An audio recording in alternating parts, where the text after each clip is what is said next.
The bright side of addiction is recovery. And recovery delivers what alcohol and other drugs just promise. Hi,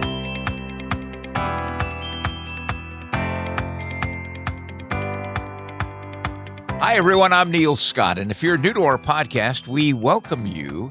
If you have been here before, welcome back. And if you're in recovery or know or love someone who is, or maybe you simply want to find out more about the recovery process, or maybe you're a bit concerned about someone you know or love who is harmfully using alcohol or any other drug, this is the podcast for you. We carry the message of hope and the promise of recovery. And a reminder, you can find all of our podcasts at recoverycoasttocoast.org. Recent episodes have featured interviews with Tom Farley, the brother of the late comedy legend Chris Farley, former Colorado Rockies manager Clint Hurdle, Dion DiMucci from Dion and the Belmonts, a member of the Rock and Roll Hall of Fame, and many other prominent people in long-term recovery, plus conversations with everyday people in long-term recovery, sharing their story, their insight, their path. Now, in this special edition of Recovery Coast to Coast, a celebration of a superstar, as today, Sir Anthony Hopkins, one of the world's most iconic actors, celebrates 50 years of long-term recovery. He found his freedom and enhances his recovery day after day. And he humbly recovers out loud. Congratulations to Sir Anthony Hopkins on his 50th year in recovery. We will share his openness in interviews about what it was like, what happened, and what it's like now. Here's a quick clip from today's program with Tony H. on his 50th sober birthday. Hi everyone. Well, here we are. Another happy new year coming up. Lots of cheer, lots of fun and all that. So really have a great time. Congratulations on reaching another year to all of you. My only problem was I had too good a time. Because 50 years ago today, I was nearly killed. I drove my car in a drunken blackout. That's the way it was. But I realized at that point that I was having too much fun. It was called alcoholism. So anyone out there who's got a little problem with having too much, check it out. Because life is much better. So I stopped. Without bragging, I got help, and 50 years ago today was the end. And without being a killjoy, I just wish you well. Choose life instead of the opposite. Life, life, life and more life. I'm also going to be 88 in 2 days' time. So maybe I did something right, I don't know. Anyway, Happy New Year and a happy, happy life.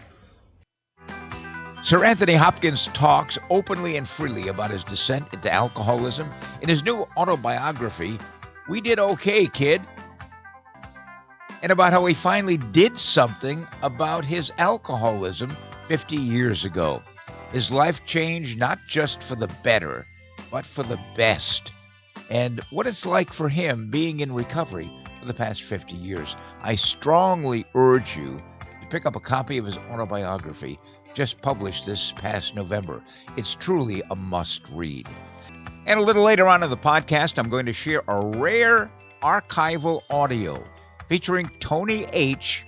at a 12-step meeting in Southern California when he was just shy of 25 years sober. Significantly, the 12-step meeting that he spoke at was the very first meeting he had attended.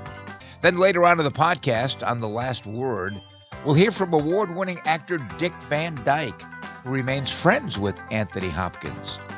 Our website is recoverycoasttocoast.org, and if you'd like to help us out financially or know of a company or a foundation that may be interested in underwriting part of our program, we would be ever so grateful. A reminder, our email address is recoverycoasttocoast@comcast.net. We'd love to hear from you. Recovery Coast to Coast is supported by the good folks at Sundown M Ranch. Now, they are one of America's oldest, least expensive, and most successful treatment programs. They're listed in Newsweek magazine's recent list of America's top treatment programs. Now, keep in mind that treatment is not the final answer. You don't get, quote unquote, cured when you go through treatment. There's no such thing. For alcoholism is a chronic and progressive disease which manifests physically, mentally, and spiritually. And treatment is the first step towards long-term recovery. What they do at Sundown M Ranch, and what they have been doing for close to 58 years, is successfully treating the disease of addiction. The Sundown philosophy of treatment has three objectives: arrest the disease, provide needed support in the recovery process, and guide the individual back to a healthy, productive life. Now, at Sundown, they don't just treat and release. They're not interested in filling beds. They provide a bridge back into the family, the community, the workplace, providing tools that assure continued recovery. Now, of course, it's up to the patient to use the tools as recommended. It's not a whole lot different from, being treated for heart disease or diabetes. You leave the hospital, you have a plan to follow, and a way to manage the disease. Most people do, although some do not, and they suffer dire consequences. Same with the treatment for addiction. Sundown is a not-for-profit treatment program. Their bottom line, long-term recovery. They have treated over 200,000 patients and families since way back in 1988. And because they are not-for-profit, they can keep their rates low. In fact, you'll find that they have some of the lowest rates in the country. They're located on 30 beautiful acres outside of Yakima, Washington, which is not far from Seattle.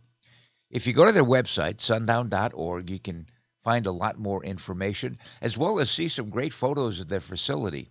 Sundown M Ranch, it's where recovery begins. Sundown.org.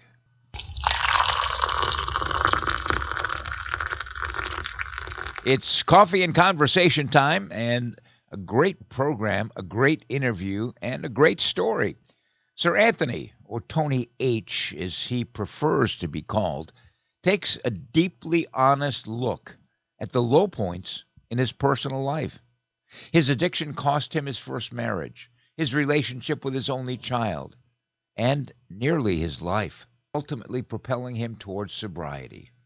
A commitment he's maintained for nearly half a century.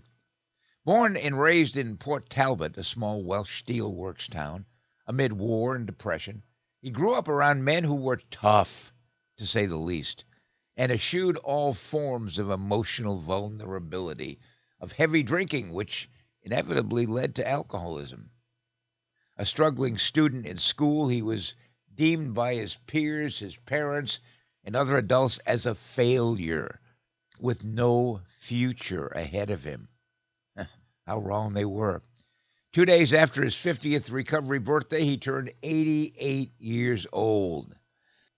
We start with this interview, which was recorded soon after his autobiography, We Did Okay, Kid, which is available online and at independent bookstores everywhere, with candor and a voice that is both arresting and vulnerable. Tony H. talks about his life, near death, and his long-term recovery. He also talks about his award-winning acting career. He takes us back to December 29th, 1975, 11 o'clock, when the end of his drinking signaled the start of a 50-year journey in long-term recovery.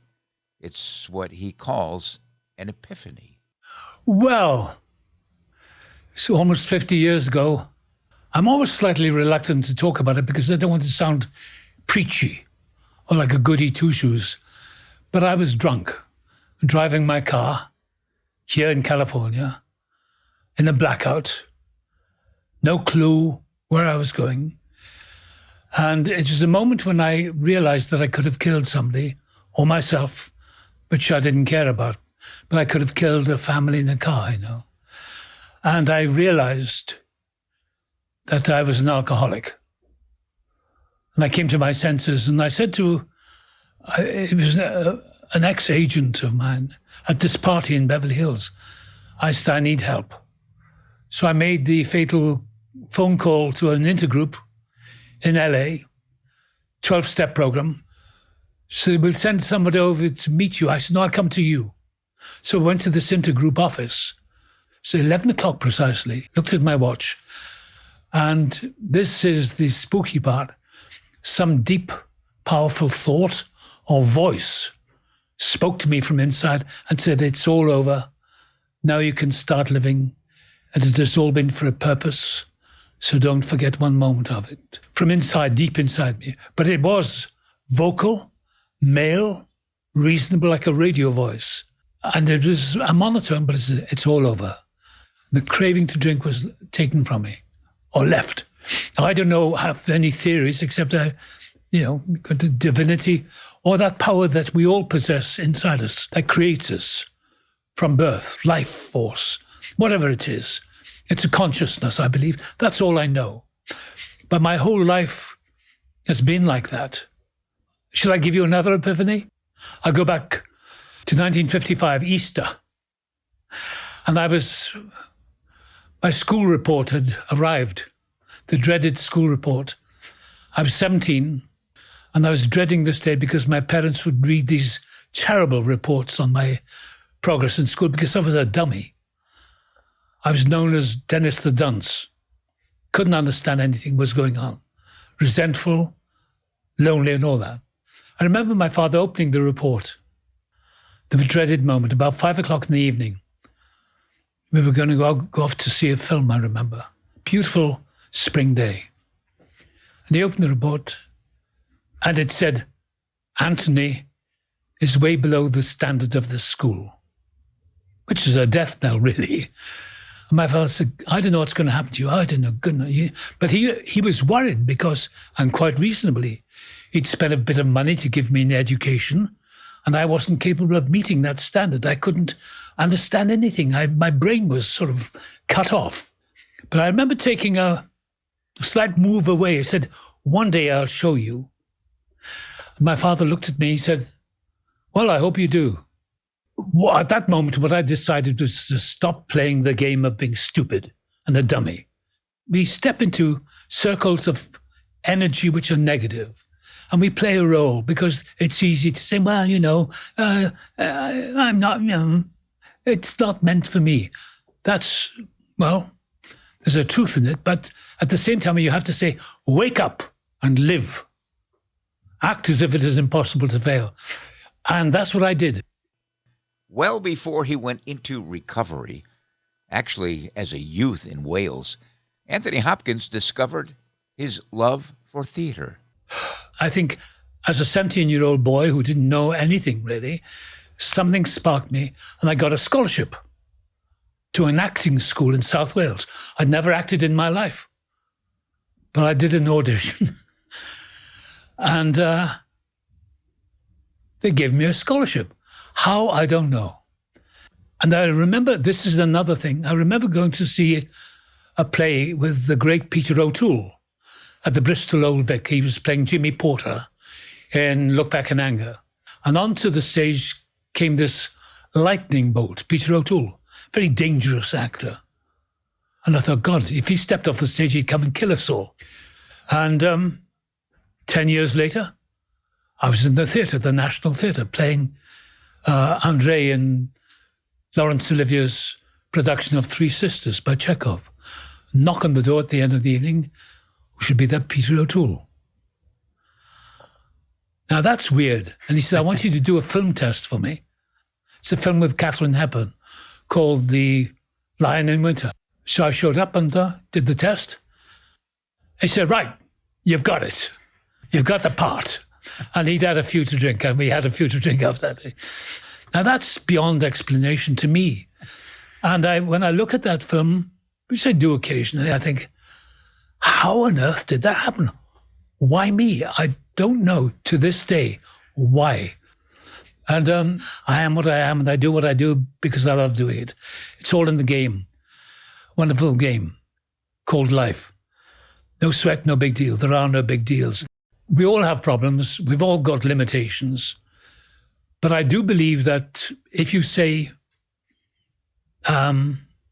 wake up and live, act as if it's impossible, we actually tap into a power that's in ourselves, which helps us to do, well, not everything, but some things.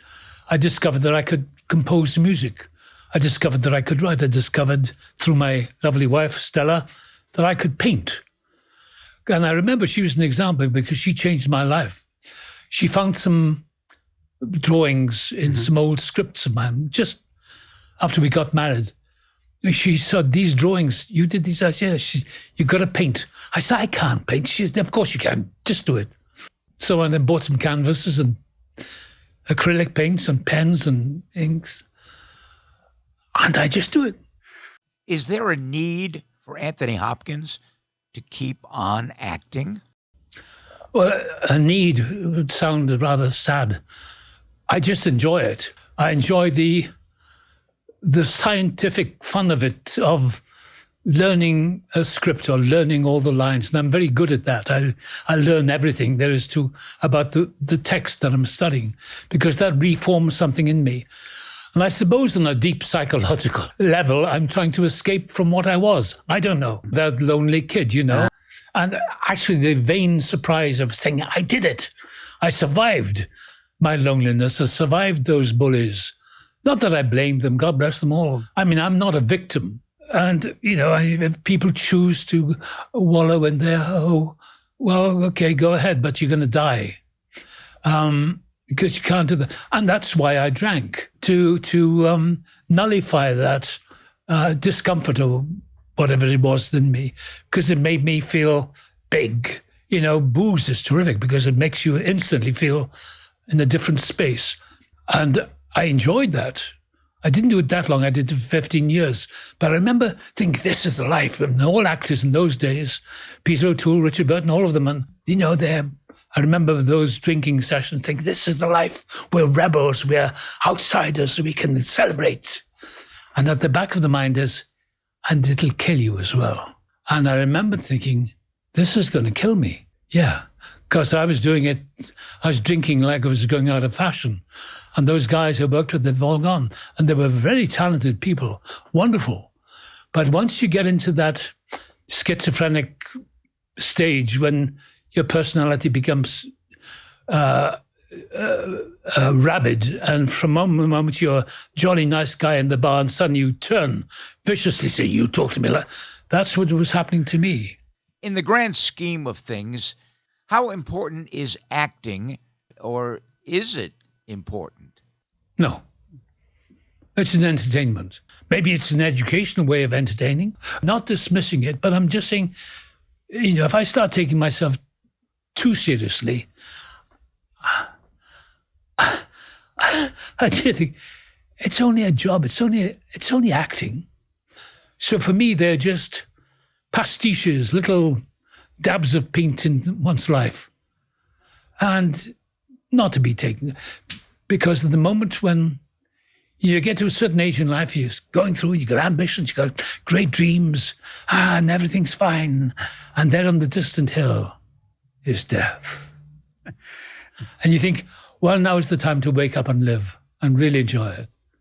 Does Anthony Hopkins believe in miracles? Oh, yeah. I didn't know if they were dreams. They just happened to me, because I can't take credit for them at all. I cannot. I mean, my life is a mystery to me. I'm not trying to sound ultra modest or humble, but I have to confess that I don't understand how it all happened. The miracle is, you know, look at my hands. You know, my hands are an 87-year-old man's hands. I'm slowing down, and, you know, my body's creaky, although I'm still strong. But the miracle of it is I'm still here. And that's not a mathematical formula. That's a miracle of life that's in us all. The heart that still beats. I look at my cat. I watch him sleeping out for the count. And I look at the miracle of his life. A little cat. The miracle, the sheer miracle. to dismiss it is a sacrilege. And what I do now is slow down. I take everything very slowly because, I'm strong. My legs are strong. I work out. But what I do is I take it easy because one trip, one fall can kill you. What does he do when he's not working and enjoying the community of recovery? I play the piano, I read. They still offer me work. I don't know what's in their minds. They may think I'm 40. I don't know. They give me these jobs to do, and I think, okay. And I think, well, if they're game to employ me, I hope I just show up fit and well and ready. As long as it's a good script, not too far-fetched. As long as the writing is good and director's amenable. Yeah, why not?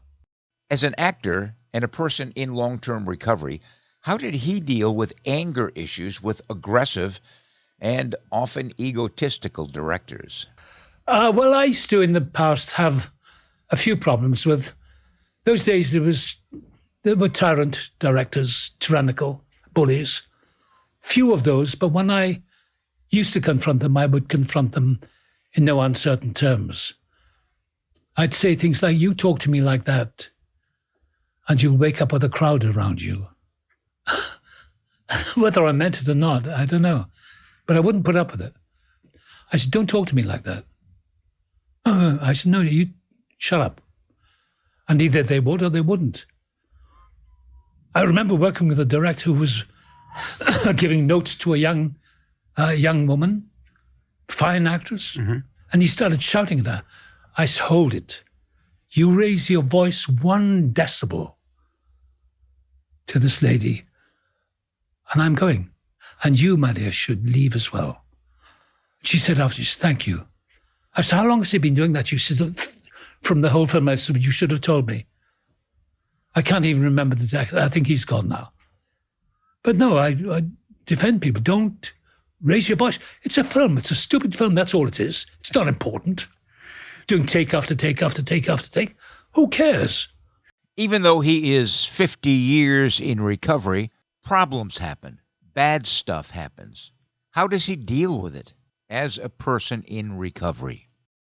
Well, I don't mean to, be irresponsibly indifferent to everything. There are difficulties. There are monstrous difficulties in life. And yeah, you take notice of them. But finally, and I think now approaching 88 years of age, I wake up in the morning thinking, I'm still here. How? I don't know. But whatever is keeping me, I think, thank you very much, much obliged. Beyond my finite self, there's not much I can do. I had a gift when I was a boy. I could suddenly learn lots of words of speeches from Shakespeare and poems and all that. Now at this age, I look at those poems that I wrote down, or they bring back clear memories of my childhood. And I get very moved by it. I just have to think of them. I get tearful, not through sadness, but through the wonder of having been alive, having lived those years, and my clear memories of Wales, my clear memories of my parents and their struggles and hardships after the war years. They really struggled to make a living and to give me an education. I look back with tremendous gratitude and I get kind of weepy because I remember the glory of being a child, I had a good childhood. I wasn't bright in school. I was hopeless and I was bullied a lot. I was slapped around.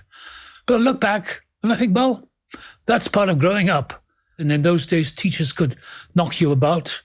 I remember being slapped across the head by a teacher several times because I didn't know something. And what I would do, revert to, would be called in the army dumb insolence. I wouldn't respond. I just withdraw into myself and I'd stare at them blankly.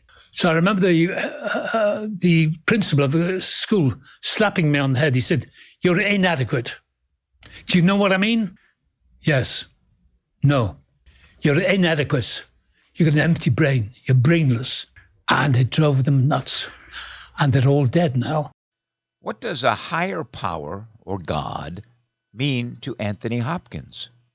Well, it's a touchy subject, isn't it? Because I'm religion and but what happened that morning when that voice said it's over, Now you can start living, and it has all been for a purpose.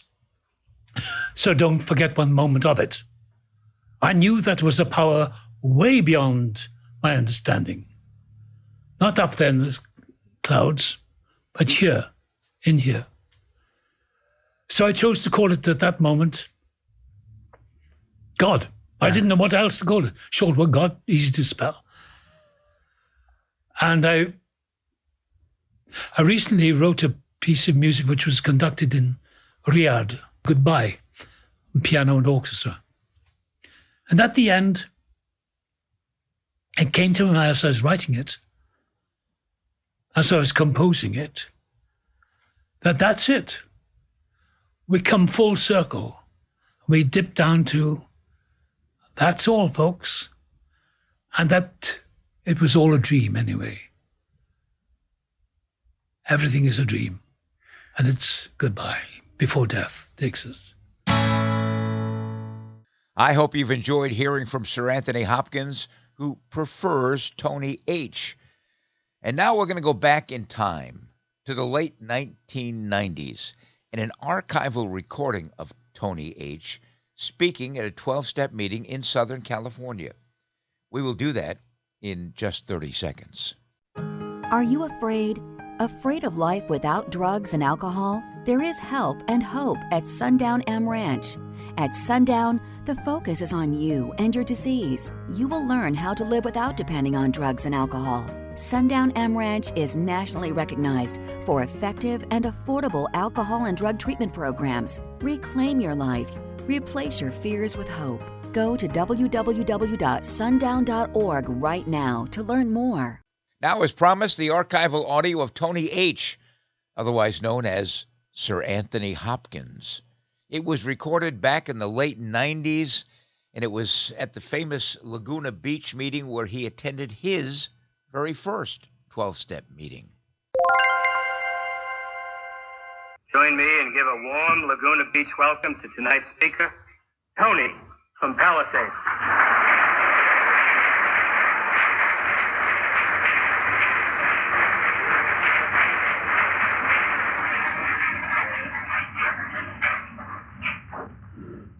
Hello, my name's Tony. I'm an alcoholic. It's a fun place. Alonzo said that the world's a safer place that we're all in here. Just think what would happen if we all took a drink tonight.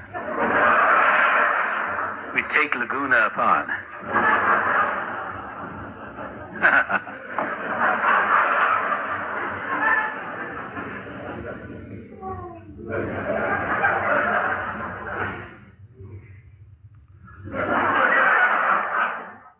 I never drank like that before.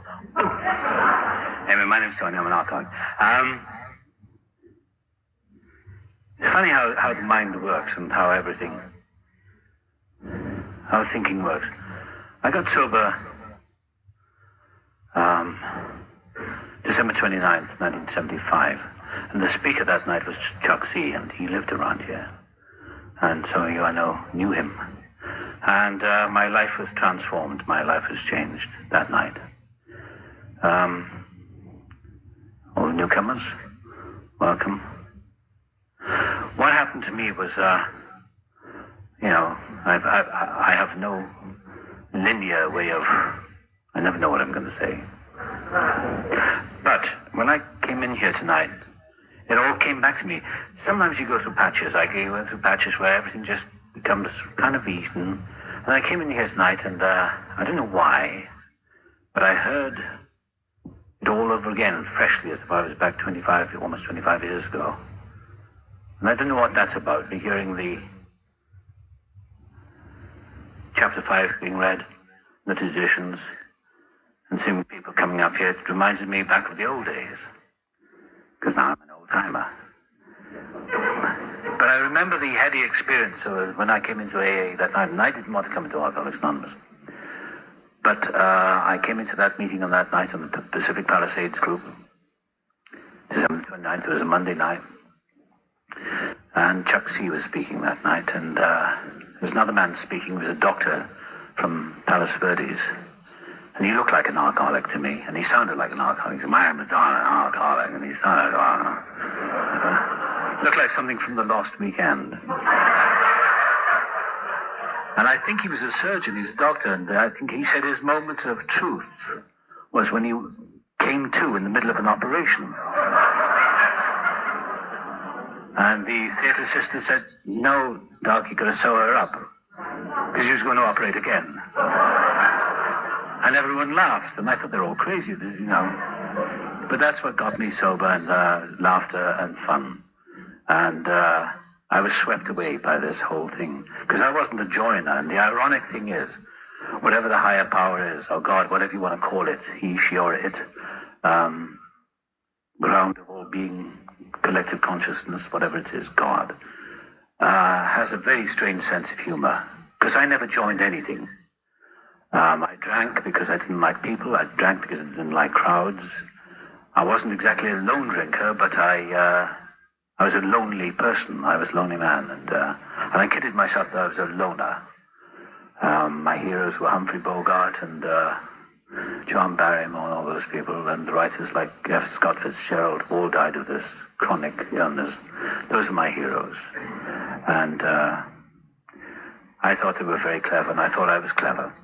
But the ironic thing was, being a loner and hating crowds, I never joined anything. I wouldn't join a club. And how should I get sober? But it was to be swept away by the crowd, or by the mass enthusiasm of that first night when somebody got up and said, "My name is Chuck, I'm an alcoholic," and everyone said, "Hi, Chuck." And I was engulfed in this wave of life, because that's what it was. I'd been avoiding it all my life. Ever since I was a little kid, I felt like I was on an offshore island with a pair of high-powered binoculars looking at the mainland. You know, that was my life. I never joined in anything. I was born in South Wales. It's a good reason to be a drunk. All the Welsh are drunks, you know. The Welsh were the Irish who couldn't swim.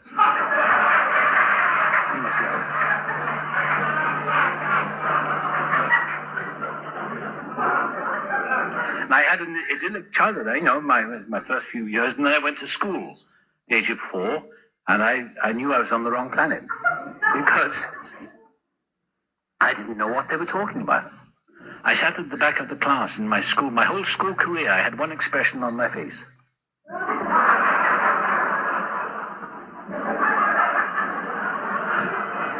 That's how I viewed the world. I didn't know what was going on. All my life, until I came into this program, I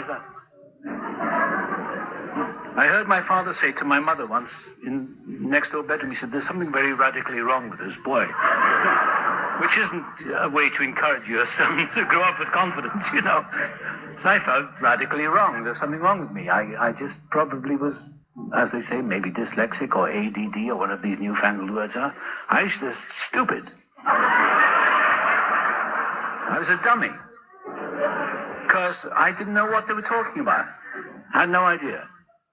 My first encounter with God was from Miss Thomas, who was our school teacher, and she made us say the Lord's Prayer, "Our Father who art in heaven, hallowed be thy name." I didn't know what she was talking about. When she said "Our Father," I thought she'd been in heaven. I thought she died, and I didn't know what to make of this. And the Lord is my shepherd and all that stuff. And I remember going home, my father said, "There's a load of rubbish, don't believe in all that nonsense." And so he closed the door on my faith, because my father was a self-educated man, and he's a great character. He's a wonderful man, but he was an atheist, or so he professed to be. He was an agnostic or an atheist. He was what he called himself a free thinker. He was a Marxist, and he believed in the revolution and all that. But he was angry all his life, and he's a wonderful guy. And I know it's not traditional to say this about another person, but I think my father was an alcoholic as well. I think he was. Although his drinking patterns were different to mine. He would... no, they weren't that different, actually. He was a periodic drinker. When he drank, he would go through that personality change, and he'd become very nasty. Strange. And so I guess he was. And he died 19 years ago. And he died in pain and from heart disease. And he was a frightened man. But what happened to me, I grew up. I went through my life not believing in anything. And because I was so slow at school, a friend of mine is here tonight, and she says, "Don't call yourself dumb." Well, I just say that to get a laugh, but I think I was different, and I couldn't grasp anything, and I was educated into believing that I was pretty stupid. And maybe that's to do with the school or whatever, the society I lived in. And it was after just during the war years. And but I grew up very angry and very lonely because I couldn't fit anything together. And I felt like a failure. And all I had going for me was a kind of artistic streak. I loved music, and I could play the piano, and I used to compose, and I could write a little, and I could draw, So I had an artistic streak, which, if you're in the rugby playing, football playing society, it doesn't go down well, So I never played with the other kids. I was always on my own. And I remember identifying with this when I heard in my first few weeks in meetings in AA. I remember all my childhood standing on the corner of the street while all the other kids were down the other end of the street all playing games. And I used to stand there like this all afternoon looking at my thumbnails.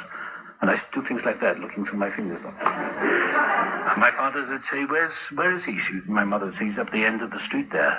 He's a very strange boy, isn't he? What the hell is he thinking about? I didn't know I don't think I was thinking about anything, really. I just didn't want to be with anyone. So being kind of rejected, I suppose, I'm not doing a psychoanalysis on myself, but being rejected by other school kids, because kids can be very cruel, and I couldn't play sport, I couldn't do anything. And rugby is a national Welsh game. It's not like American football, it's a different game, but it's a rough and tumble game, and I couldn't play it. And I had to go out sometimes and play, but once I caught the ball, and all these guys would go rushing towards me, I threw the ball up and ran off the field. Now, in a masculine society, that doesn't bode well, I tell you that. They called me a few things. I used to play these dirges on piano and read poetry, which again doesn't go down well. And so I felt very rejected, which I probably was, and I rejected myself, and so I became more and more angry. And I felt like the village idiot, because that's the way I behaved. I started wearing the mask of being hopeless and helpless. And miraculously, what happened about the age of 17, I left school and I had nothing else to do. And I walked into a local YMCA place, and they had an amateur acting group there. And I asked if I could join in. I felt comfortable for the first time. They put me on the stage, and I had a small part in this play. And I remember the first line, I was playing a disciple. It was about this time of the year, I think. I think it was a kind of Christmas play, and I remember I had one line, "Blessed are the meek, for they shall inherit the earth." And I remember standing there thinking, I really fit in here. Sure beats working for a living, I thought. So I decided to become an actor. And I went to college for a few years, and I did what you call the draft here. In England, it's called national service. I went in the army for 2 years, and I came out in 1960. Hadn't been at all afflicted by alcoholism as such. I never really was a heavy drinker. I had a few beers on a Saturday night, but I didn't have the money to afford that much. And so I didn't get into any trouble, but I felt, and I'm talking about being in the military service, I felt really on the outside, but I was charmed. I had this knack of falling on my feet, just like a cat. And I had this job as a clerk in the main office there, and I couldn't type, I couldn't do anything. I didn't know how I stayed in this job. And the guy who gave me the job used to look at me with a kind of puzzled look, like, how the hell did I give you this job? You can't do anything. Sometimes I'd be sitting there typing away, and I'd be typing away, looking, and I'd be and I'd turn around, and he'd be looking at me like this. He said, how did you get slip through? So I was very lucky. Anyway, I came out of the army, and I became an actor, and I did some more training, and I got some jobs in repertory companies and all that. And then in 1916, my drinking started to take a grip of me, and I remember being ill, and I would buy anyone a drink just to win some friendship because I felt so odd. And I knew that they were all laughing at me. I was classically paranoid, but what I was really was chronic alcoholic in its earliest stages. And in the early 1960s, I started getting into trouble with it. But I became, in a very short period of time, within about 5 years, I became lucky. I was lucky. I got some pretty good jobs, and I started working in London, in the London Theatre, the National Theatre, and I was given some pretty good stuff to do. And I didn't trust anyone, and I thought, what's their angle? Not realizing they were giving me a gift, that they were giving me work because they thought I was talented. But I suspected everyone, and I would turn around and bite the hand that fed me. And I was told about my drinking. I was warned about it by the big cheese there.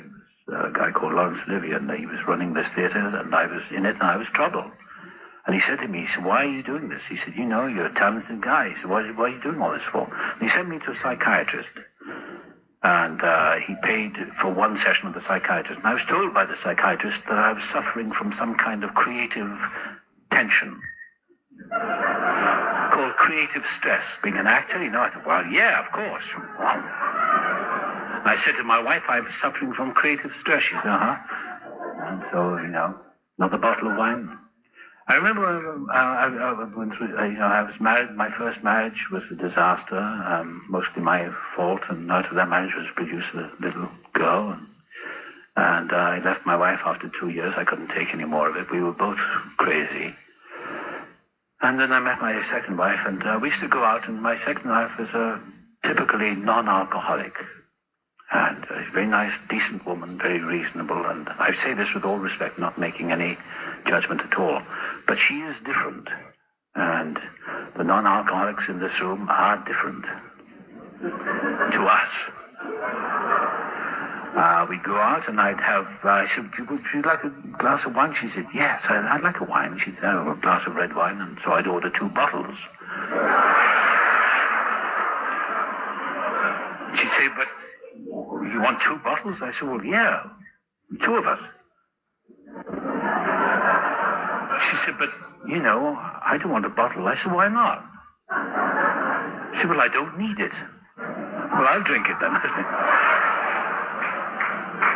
And she used to do those weird things. And I say this all due respect, because I love non-alcoholics as well. I like non-alcoholic people. They are fascinating. They're as weird to me as I am to them. I've been in the restaurant with them, and with my non-alcoholic friends, and I said, do you want a bottle of wine? No.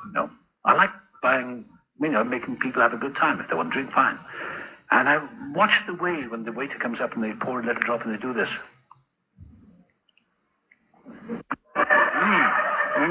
Very nice.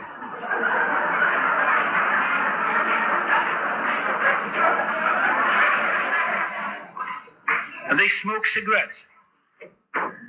They don't even inhale it. And I watched my wife, 6 o'clock every night, she has a little glass of wine, and it's on the table for about an hour. I can't take my eyes off it. And sometimes she says, didn't I have a drink? Somewhere I see yes, on the kitchen table. I know exactly where it is. Why would anyone leave it on the table? Mine was chained to my wrist. I remember after I got sober, in fact, I came back, I was in New York, and I was flying back. I've been working on something in New York, and I was flying back to Los Angeles. This is way, way back, 1976, 77, something like that. And I was sitting in the plane there, and maybe it was a Thanksgiving, I don't know, maybe it was a special day. But this, what do you call it, the flight attendant, she looked like one of us, she probably was. She was passing this champagne out, filling people's glasses with champagne. I had an orange juice or something, and I was reading a book, and I was newly sober, maybe I'd been sober about a year, and she came up and she said, would you like to drink a champagne? I said, no, thanks, not for me, no. I'll have an orange juice. She said, come on, just a little champagne. I said, no, thanks. She said, why not? I said, well, I have to report for work next month. And I don't know how that came out of my mouth. And she said, huh? I said, I have to go to work next month. She said, I don't understand. I said, no, do I. And I don't understand to this day. Why? I love drinking. For the alcoholic who is out there, the new one, tonight, I love booze, and I'm glad I drank. Because I'm not going to be puritanical and say, I hate booze. I loved booze. I loved alcohol. And it did great things for me in the early years. It got me into scrapes. It got me in a lot of trouble. But it also got me through things. It gave me a lot of confidence. And I did some things which weren't all bad. Some of them were good. And it gave me a kind of confidence, but it also gave me a lot of fuel for my rage and anger. And I became more and more angry as the years went by. And, of course, I drank to quell the anger and to deaden the anger and deaden the feelings, but of course it made me more and more angry. I mean, I could empty an entire room. I'd go to a party, I could insult everyone. And I've done it. I did it. People would walk out, good night, I'd say to my wife, what happened? She said, don't you remember? I said, no. You insulted everyone in the room. I said, did I? She can't remember? I said, no. And then about the mid-1970s, I was... One morning I was very hungover and I heard on the radio about this weird thing called Alcoholics Anonymous, and I heard about alcoholism, and I heard a woman being interviewed. She said, I drank for many years, and she said, I joined Alcoholics Anonymous. This was on British BBC radio. And she said, I got sober and I haven't had a drink since. She said, it's an illness. I thought, isn't that sad? So sad. What is it like to be an alcoholic?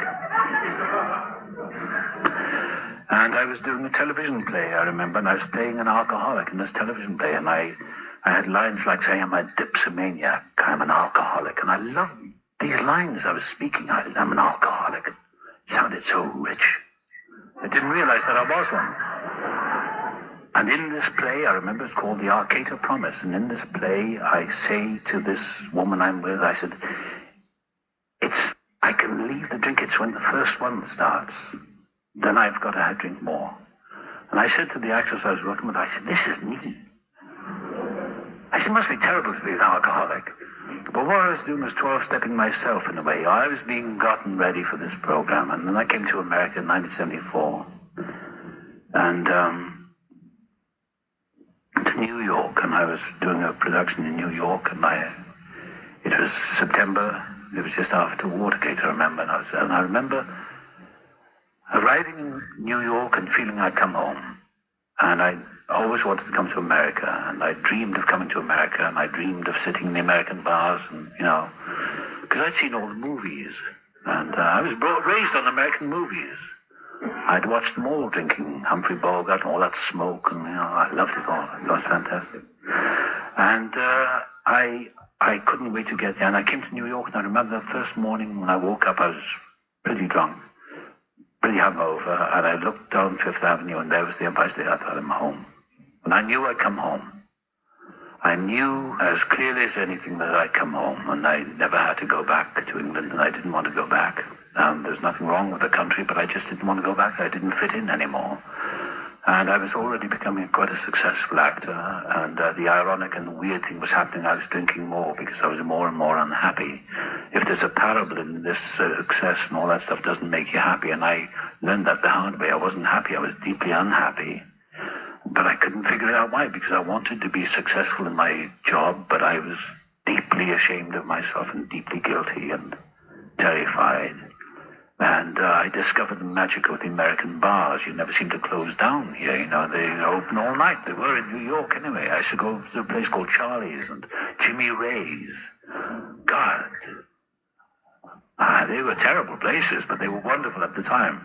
And I used to go over there and I'd drink and drink until I fell out of the bar stool. But I used to have a head full of wonderful knowledge because I was self-educated, because I wasn't too bright at school, but I read books. I used to know things that nobody else knew. I knew distances and light years of our nearest galaxies, and I knew all that stuff, but I get lost in the bathroom. So all the knowledge I had didn't get me anywhere. I used to quote Nietzsche, and I'd never read Nietzsche. I used to quote Schopenhauer. I used to make up things that Schopenhauer was supposed to have said. I'd never even read him. One book I did profess to read was Carlos Castaneda's Teachings of Don Juan, but I never really even read him. In fact, that's what got me sober, because I was on my way to New Mexico to find that peyote, but I never got there. And I was working in this play, and there was a woman called Mary. She's dead now. Her name is Mary Doyle. I'm not breaking her name. She used to call herself Mary Doyle. And she had a wonderful Irish sense of humor. She used to laugh at all my stupid jokes. And I know she had the spirit about her. And she was a real program of attraction. She seemed to be warm-hearted, and she had this great laugh. And I know she smoked. And I thought, oh, what a wonderful woman she is. And somebody told me, they said, you know, Mary's an alcoholic. I said, really? They said, yeah. And she's never drunk. They said, no, she's an Alcoholics Anonymous. I said, oh, that's really sad. I thought, well, no wonder she smokes a lot, because she'd have to do something. And she used to smile at me, you know, that AA smile. Hi. How are you? Fine. Okay. She used to come over to the bar with me sometimes, and she'd have a coffee, and I'd sit there, and I said, would you like a beer? She said, no. I said, well, oh. I said, you don't drink at all? She said, no. She just used to whisper. She said, no, and she'd look pitiful at me, and, you know. So this went on, and towards the end of the run in New York in 1975, it was in the summer of 75, and I was about to leave New York and come over to California. I had some work to do here, and I was in a party, and I was so smashed that night. I think I'd smoked a bit of grass, and I wasn't into that. I'm just a drunk. I'm an alcoholic. I'm a drug addict, really, because that's all it is another form of narcotic. But I was so smashed that night, in such bad shape, and I asked Mary if she would help me. So we went out next day, and we had lunch, and she described to me the nature of alcoholism, that it is in fact an illness. I thought, well, that's interesting. And she said it's threefold: mental, physical, and spiritual illness. Spiritual, I didn't want to know about that. And she said, if you don't take the first drink, you won't get drunk. Well, that's very insulting to a man of my supreme intelligence. If you don't take my little child knows that. So she said, would you like to come to a meeting? I said, no. I'll do it myself. Typically, having asked if she would help me, I turned her down when she offered the help. And she said, fine. That's okay. Maybe you're not an alcoholic. She knew damn well I was, because she used to talk about me to her husband every night, about how I'd, fallen down on stage and all that. Not exactly fallen down. But I did, for 6 weeks, stay dry, and in that period, I think something happened to me. Now, whatever this design is, this divine intervention, whatever it is, that God has plans or whatever, I was very comfortable in those 6 weeks. I was very comfortable. I felt fine. I had no craving. I thought, that's it. Like Bill W. in the book says, the goose hang high, and self-knowledge, that's all I needed, and I was in great shape. I was drinking gallons of Tab, or Diet Coke, as the Tab is called, smoking cigarettes, but I thought, well, fine, I haven't had to drink. Got it. Can't be an alcoholic. 6 weeks, that's as much as I could ever manage. 6 weeks dry. But this time it wasn't white knuckle. I felt fantastic. I had energy. Energy and power and all that. I was working well on stage, and, everything seemed fine. People remarked on the difference. They said, God, you look so well. And I was, wow, fantastic. Energy. I was like a stormtrooper. I would walk down the street, blah-blah. The ego and the arrogance, I had it made. And I used to look at Mary with such pity. I thought, this poor woman. She just nodded at me. And then the last night in New York, I went to a party, and it was like a farewell, goodbye party for me, and I was going off to California with my wife next day. June 1975, and there was a big drinks table, full of booze, full of alcohol, and I thought, well, I've got a Diet Coke here, whatever I was drinking, and I thought, well, whiskey won't hurt, and just a little drop in there, and don't remember any more that night. Got on the plane next day, flew to California, feeling very ashamed, dehydrated, really hungover in bad way. I had the shakes, and I tried another few days dry.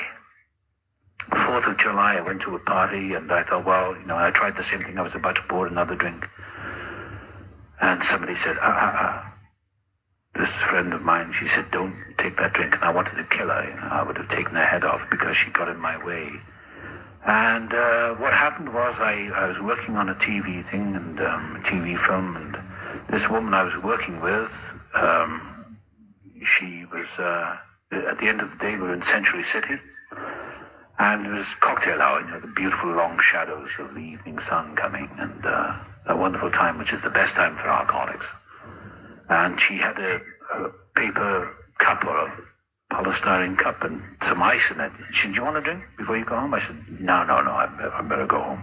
She said, well, just one ice. No, I think I've got a bit, I'm trying to give it a break, I'm trying to knock it on the head. I think I've got a bit of a problem. She said, okay. I said, well, what is it? She said, tequila. I love tequila because it unzipped my mind, and tequila got me into Alcoholics Anonymous. Tequila was my best friend because I hallucinated on it and I started getting quasi-religious, visions. I saw Jesus walking on Malibu Beach, and I was down in Palm Springs, and the Stones down around Idlewild were talking to me, and I was talking back to them. And I talked to the beach, and one night I went through the Milky Way and back. I looked at the stars one night. I was up in Malibu, up in Trancas, and I looked at the stars. And I went right through the Milky Way and back. It was only that close to the Milky Way, and all the stars came up. And I told this person I was with, I said, the stars are really very, very near. She said, oh, really? Okay. And anyway, what happened was I started hallucinating. So I drank that tequila that night, and 6 months later I came into Alcoholics Anonymous. I had the worst roller coaster. It was the worst time and the best of times. I was a menace to work with. I was trouble to work with. People didn't trust me, and I'd turn up in the morning and for work, and people would look at me, hi, Tony, how are you doing? Okay? And they'd give me that look, And I heard somebody say to the cameraman once day, he said, we better get him before lunch because he's just fooling around. I said, what are you talking about? They said, you. Because I wasn't fit for anything. And yet the director said to me, said, why are you doing this, Tony? You're so talented. Why? It's up to you, but why? They gave me that lecture. Why are you doing this? Don't you think you should cut down a bit? And I was given those lectures. Tony, it's such a shame you're going to kill yourself, your liver and everything. You're going to kill yourself. What I was more scared of was the driving. I used to get in my car and drive over the canyons, and I didn't know where I was going. And I would never remember the next day where I had been. And I'd check the front of the car to see if there were any dents or any blood or anything like that, because I didn't know I could have killed someone. And the police never caught me. I hope no policeman gets that, but they never caught me. I was so lucky. They never caught me. And I should have been thrown in the slammer many, many times, and I wasn't. I was just lucky I got away with it. And what happened in Christmas 75, my wife took off for England to see her folks. And I took her to the airport, and I said to her, I think I'm an alcoholic. She went very cold on me because she said, well, maybe you are. It's up to you. And that hurt. And I dropped her at the airport, and I got out the car to let her. I said, well, have a good time in Christmas, and you. And she walked away. And I watched her. She walked into that arrival area or the departure area, and I thought, wow, I think I've lost everything. I finally kicked out everything. All my friends have gone. I'm kicking everything out of my life. It's like I'm pushing away the very feast of life. And I got back to my apartment, and I was very depressed, and a couple of days later I drove down to Palm Springs. I was on my way drove down to Arizona. I was on my way, really, to Santa Fe. I wanted to go down to New Mexico. I wanted to find Carlos Castaneda. I wanted to find that peyote, because booze wasn't working for me anymore, and I wanted to find those magic mushrooms, or whatever they were. And I got as far as Phoenix, and I stayed in some crummy hotel, and I sat there in that bar that night. It was Christmas Eve, and I sat there. God, I just remember this. 25 years. I sat in that bar, and they had an old-fashioned jukebox. And I kept putting the quart in the jukebox, whatever it was, and I kept playing Neil Sedaka's Solitaire. And there was Boats and Trains, the Bacharach song, over and over again. And I remember these two big guys sitting on the bar stool, so he's going to put the same Hey, he said, mister, can you change the tune? I said, don't you like it? Yeah, but not 15 times. Come on. I went up to my room and I felt the despair and loneliness, and I decided I was going to become a country western singer. I don't know why you think that's funny. I'm not.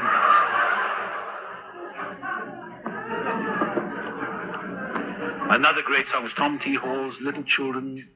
What is it? Watermelon? The old dogs, Little Children, Watermelon Wine. That was my favorite. It's great. And Billie Holiday, of course. Billie Holiday. But anyway, I went up into my hotel room and I wrote on a piece of paper, I found myself in Phoenix, Arizona. I thought that would be good. Chris Christopherson or Tom T. Hall could sing that. I get around to writing that and I put the piece of paper on top of the cupboard. Now, why I put it up there, nobody would find it. It's probably still there. But I think I was sending a message to myself. And next day, I phoned my wife in England, and it was early morning their time. And I said, Happy Christmas. She said, and you? Where are you? I said, in Phoenix, Arizona. Oh, well, have a good time. She put the phone down, and that was it. I thought, well, I've really lost everything. The one person I could trust in my life is gone. And she trusted me. She put everything she could into this marriage, and I just destroyed and betrayed everything. And I felt that deeply. And I drove back and made my way back to Los Angeles. And it's December the 27th, 75, and I sat in my apartment in Wilshire Boulevard and had everything going for me. I had a career, and I don't think I had a wife left anymore, but I was losing my life, and I was aware of it. I got another bottle of tequila, and I sat in that apartment, and what is that time? The Platter song is Twilight Time Again, or whatever it's called, I don't know. And I felt the loneliness that I guess we all feel at that point of desperation. And the phone rang, and I was invited to a party, and I went to this party up in Holmby Hills, and I sat under the piano most of the evening, which is not a place for a social drinker, but that's where I sat. And I made trouble, and a friend of mine was an agent, and he said, come on, Tony, it's time you went home. And they stood me on the doorstep of the house, and I remember vaguely some people saying, is he okay? And they were talking about me, and I said, I've lost my car. Somebody's stolen my car. They said, no, they didn't. Nobody's stolen it. You left it in the middle of the street where the lights are on, and we saw you and rescued you in your cars back in the apartment. We took it back, and we brought you here for your own safety. I said, I don't remember anything of that. I said, well, you did. I said, oh. I said, well, one thing I do know is I'm an alcoholic, and I developed very fast. And something went on. The light turned on inside me, and I looked up at the trees. There was eucalyptus trees, and I thought, somebody up there really likes me. I thought of that movie with Paul Newman, Somebody Up There Likes Me, and I thought, somebody up there likes me because I should have died years ago. I should have been killed, or I could have taken out a whole family in a car, in a car smash, an auto smash. And I said to this fellow, I said, I need help, and I need to phone Alcoholics Anonymous. And I went up to his house, and he got me the number. And I stayed there. I slept on this sofa, I think, and next day he dropped me at my apartment, and he said, well, good luck. And I didn't bother to phone AA. I didn't think it would be open on Sundays, but I waited until the Monday morning, and I phoned AA, and it was the West End sort of branch office of, it was in Westwood Boulevard then.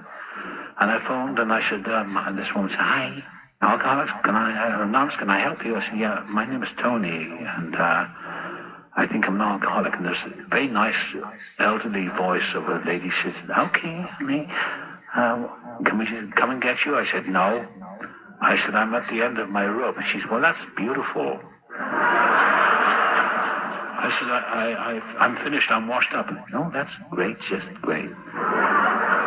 I said, she said, where are you? I said, I'll come in and see you. So I got the address, and I took my car, my poor battered car, after this long journey from Arizona, and I parked it just south of those old railroad tracks they used to have then on Santa Monica Boulevard. And I started walking up that way, and on Westwood Boulevard, and I thought, maybe I'm making too much of a big thing of this. I am an actor after all. Maybe I'm melodramatizing this. And another voice in me went off like a little whisper. It says, just get to the place and do something for yourself for once. Don't be such a jerk. And I went into this office, and it was up the stairs, I think I remember, and I expected to see a bunch of old people in rags holding on to each other. So I thought what it was, I really thought that, Joe would say to Doris, okay, Doris, you can drink tomorrow now. We'll come out with you, make sure you don't drink too much, and then it's my turn tomorrow. I had no idea. And I walked into this office, there were no drunks lying on the floor. It's just a nice, clean, pine wood little office. And this nice elderly lady called Dorothy, I came in and I said, my name's Tony. She said, hi, honey. And I thought, I'm in with the Christian Brigade now. And tambourines, and Salvation Army. And that's wonderful, but I didn't want any part of it because I hated Christianity and church, whatever it is to do with worship. And I sat down, she gave me coffee, she said, and she described the nature of alcoholism. She came up with that same stupid phrase, if you don't take the first drink, you won't get drunk. I said, these people are simpletons. And she said, give me your phone number, and, I'll get somebody over to see you, and they'll phone you and take you to a meeting. I said, meeting? Yes, a meeting. I said, is it religious? She said, no. I didn't know why I was calling, because I'd already seen Jesus walking on Malibu Beach. I'd been through the Milky Way. I'd seen the angels sing. And so, as I got up to go, she said the most astounding thing. She sprung the terrible 3-letter word on me. And she's a little woman, little lady, her name is Dorothy. And she said, why didn't you just come home and rest, honey? And I looked at her and I started feeling this terrible, I thought I was going to cry. But she said, it's like those swallows coming home to Capistrano. She said, why don't you come home and rest? I thought, I've been out there so long, I'm so tired, I'm so weary, I'm so fed up with everything, I'm so desperately lonely. And then she said something which is really terrible. She said, why don't you just trust in God? And at that moment, the gates opened, and something happened, and I grabbed hold of her. Because I knew within a split, and it was like a fast-forward microchip. It went right through my life, backwards. I thought, everything I've tried has failed. I thought, why not? G-O-D. And I'd sat in churches looking at stained glass windows and wondering what it was all about. And I walked out on the street in Westwood Boulevard. It was probably about 10 o'clock in the morning, and beautiful sunny morning, and everything brightened up, and this big, powerful voice, wraparound sound, said, it's all over. And now you can with your life, and it's all been for a purpose, so don't forget one moment of it. Now go about your business. And it was that clear. And the craving to drink left me at that very moment. It's never come back. So I take it at that moment I came in contact with a power which is so fascinating and so infinite and so all-consuming. I was taken to my first meeting that night, and a man called George picked me up. He phoned me up. He said, my name is George, I'm an alcoholic. And he picked me up. He slammed the phone down once he got the address. I thought, damn, I can't stop him coming. And the bell rang. I walked down, there was George, real Alcoholics Anonymous. Hi! Shook my hand, broke my hand. My name's George, I'm an alcoholic. And his girlfriend, Lila, she chewed gum. Hi, honey.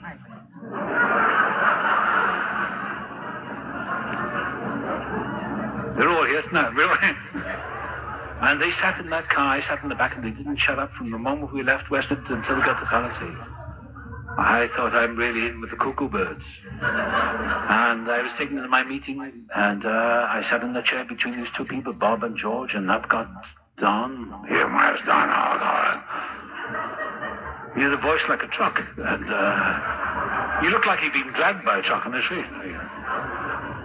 He was the surgeon, and the other man was Chuck C. And he said, my name's Chuck, I'm an alcoholic. I'll be sober by the grace of God 30 years this January. I thought he must be brain dead. How can he? And I was taken up to see him after the meeting, and I thought, and as I sat there, I thought I'd come home. I sat in that room that night, and there's a big room, and in All Saints Church, Corpus Christi Church, and they must have said things, and I sat in that room, and I thought, I know I've come here, finally come home, because all my life, for 37 years, I'd felt like the outsider. I knew that everyone sitting in that room, rubbing shoulders with each other, we were all the same, and that we all felt the same, like we were the outsiders, we were the damned, we could never get our act together. And somebody said to me that night, they said, you need never try to get your act together, you never will. And these two men took me out the next day. I will wrap up in any second. I went out the next day with these two men, and they discussed it over lunch. And I said, I feel so inadequate. And one of them said, have you ever thought of the fact that you are inadequate? I said, no. They said, well, you are. You have no power. And it made such total sense. I have no power. I'm powerless. And I have no power of prediction. I can't tell you what's going to happen in the next 3 seconds, except I'm going to shut up any minute. But I tell you that it's the best thing that's ever happened to me, and it's the simplicity that's got to me. I mean, I don't do half the things that I'm told other people do, but I can't describe to you what it's like to not want to drink, to not have any desire to drink, and to get up in the morning, and I don't, you know, I get up in the morning, I go to meetings, and I go to early morning meetings most of the time, and I get to at least 5 meetings a week to keep me comfortable. And people say, I still go to those meetings? I say, yeah. Why? Because I'll die if I don't. They say, oh, come on. I say, no, I do. So I don't explain. I don't have any arguments with people who are not alcoholics. I don't try to explain the program. But that's what's happened. I keep it simple, and I have a lot of fun with this. And that's it. I can't describe it. I can't examine things. I can't analyze the big book. I can't sit around being scholastic about it. I know some people are experts on it, and I tried that, and I can't do it. I don't have that mindset because I'm dummy, you know. I'm not too bright. So I can't examine this. But all I do is get up in the morning and go to bed at night, say, much obliged, thanks a lot. See you in the morning. Go to sleep. It's incredible. I should have been dead years ago. I should have been paying a fortune to psychoanalysts to get this sorted out. And I've come here for free, funding for free, cost me $1 to put in the basket. It's the best education, $1 million education, $1 at a time. And I've had the best life I could ever, I can't describe it. People do ask me this, what's it like being sober? I said, I couldn't even begin to tell you. How does AA work? I said, very well, thanks.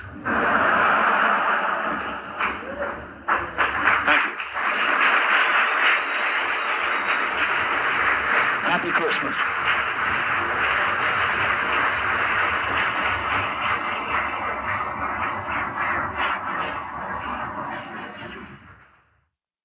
I hope you've enjoyed this tribute to the iconic actor and remarkable human being, Sir Anthony Hopkins, who just celebrated 50 years in long-term recovery, one day at a time.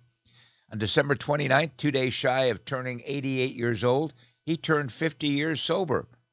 Again, I strongly urge you to pick up a copy of the recently published autobiography, We Did Okay, Kid, available at Amazon and other online retailers, as well as independent bookstores everywhere. And by the way, I want to remind listeners of this podcast, if you would like to share your story of recovery, regardless of the path you've chosen, and as long as you have been in continuous recovery for a year or more, drop us a note at recoverycoasttocoast@comcast.net. And now, as promised, actor Dick Van Dyke, a dear friend of Sir Anthony Hopkins, gets today's last word. Never bend your head. Always hold it high. Look the world straight in the face. Helen Keller. As a teenager, I was extremely self-conscious. When I recall those years, I can still feel the emotional pain I endured. One of the most difficult challenges for me was talking face-to-face with other people. I tried hard to sidestep such confrontations, and when they were unavoidable, I sought refuge in various mannerisms and techniques that I thought were uniquely mine. By staring at a person's forehead, ears, or chin, for example, I could escape eye contact. By performing rituals in lighting and smoking cigarettes, or by faked coughing fits, I could lessen the intensity of my fear and my discomfort. One of the most uplifting aspects of my early recovery was discovering that I was hardly unique in my painful self-consciousness. What a relief to be able to laugh along with others who had developed similar techniques to avoid eye contact. And what a bonus to be able to talk about my low self-esteem and fear of people, and to benefit from others' similar stories. When I stopped trying to hide from people, my self-consciousness gradually diminished.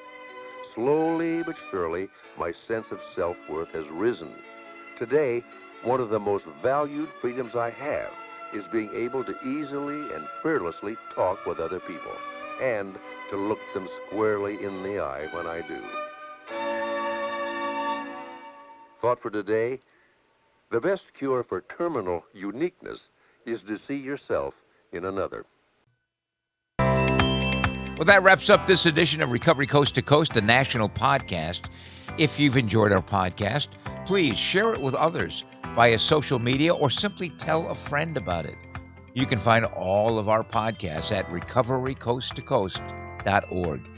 And if you'd like to get in touch, our email is recoverycoasttocoast, one word, at comcast.net. Also, please hit the subscribe or follow button. It's free, and you'll be notified the next time that we publish a podcast.